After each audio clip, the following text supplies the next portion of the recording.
روزہ دار کے لیے زبان کی حفاظت کے بیان میں ایک چھوٹی سی حدیث، انشاءاللہ حدیث سن لیجئے، بہت فائدہ ہوگا، اور ویڈیو دوستوں کے ساتھ ضرور شیئر کیجئے، جزاک اللہ۔ عن ابی ہریرہ رضی اللہ عنہ روایتاً قال اذا اصبح احدكم يوما صائما فلا يرفث ولا يجهل فإن امرؤ شاتمه او قاتله فليقل انی صائم انی صائم۔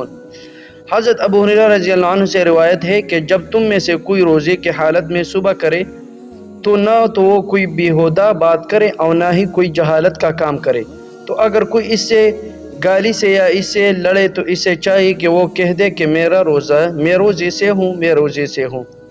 اے ہمارے کریم رب، امت مسلمہ کو امن، سکون، باہمی محبت نصیب فرما۔ اگر ویڈیو اچھی لگے تو ایسے ویڈیو کے لیے ہمارا چینل لازم سبسکرائب کرے، انشاءاللہ میں ایسے ویڈیو لاتا رہتا ہوں، اور دوستوں کے ساتھ ضرور شیئر کریں، جزاک اللہ۔